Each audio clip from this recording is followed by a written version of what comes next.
All right, so this is the first day of finding equations. We're going to have two parts for this, so it says day 1 and day 2, but we will do both of them depending on where it falls in our curriculum. Slope-intercept form is what we learned last class, where y equals mx plus b. Remember that m is my slope, and b is my y-intercept.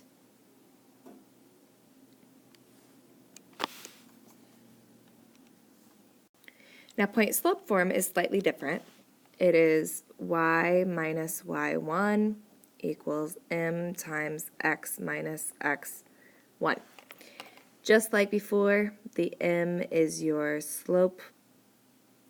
But the different part about this one is that you're given a point for this one. So the y1 and x1, those are the coordinate point that you would be given. So find the equation of a line that has a slope of 1/4 and a y-intercept of 3. So we already know that I have a slope of 1/4 and y-intercept of 3. So y equals 1/4 x plus 3. And then the next one, find the equation of a line that has a slope of -2 and a y-intercept of 2. So y equals -2x plus 2. Those are both pretty simple.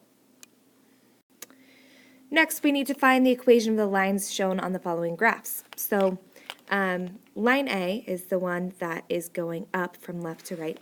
We first need to find the y-intercept. The y-intercept is where it crosses the y-axis. So that's a positive 2. Then we need to find the slope. And from this point to this point, it's up 3/1. So it's a slope of 3. The next line, you will notice, goes down from left to right, so it will be a negative slope. And it crosses the y-axis at positive 5. So for this one, it goes down 2/3, so down 2/3.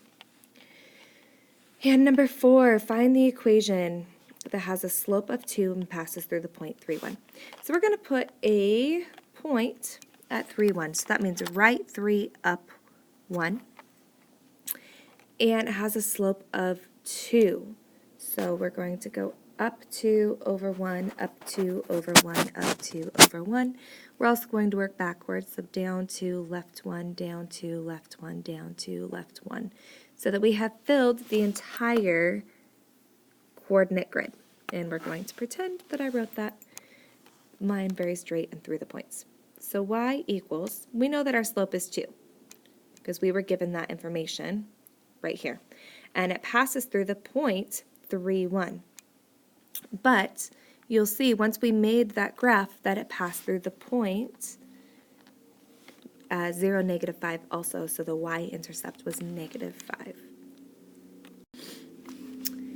Okay, we're going to use the point slope form on this next one. So y minus y1, so our y1 is 1, equals m, which is our 2, because we're given a slope of 2, times x minus x1, which is 3. Now, if I want to make the equation, we're going to use this form to put it into y equals mx plus b. So the first thing we need to do is distributive property. So 2 times x is 2x, and 2 times -3 is -6. So now I have y minus 1 equals 2x minus 6.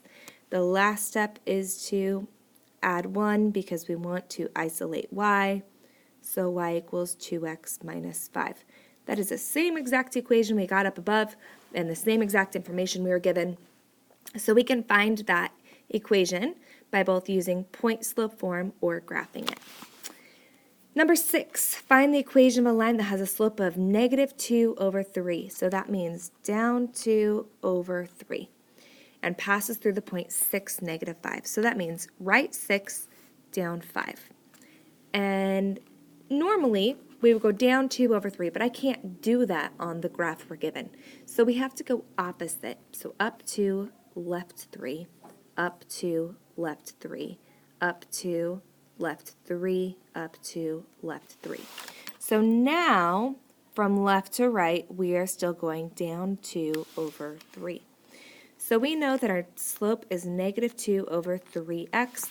We just need to know, where does that cross the y-axis? Well, we can see right here that it crosses the y-axis at negative 1. Okay, so we're given slope and we're given a point. So we're going to need to use point slope form.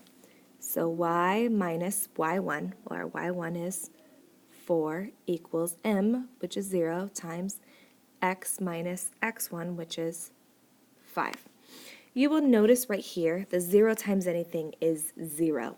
So I have y minus 4 equals 0. Add 4 to both sides, and y equals 4. The reason why I know this is correct is because I should not have a slope. So this should be a horizontal line where y equals 0. And finally, an undefined slope that passes through the point 5, 4. An undefined slope, you will notice that so in the equation up above, when slope was 0, we have y equals. Well, for this one, it's going to be the same thing, except it's what x equals. And this one, x equals 5. So for an undefined slope, it will always be what x equals in the coordinate pair.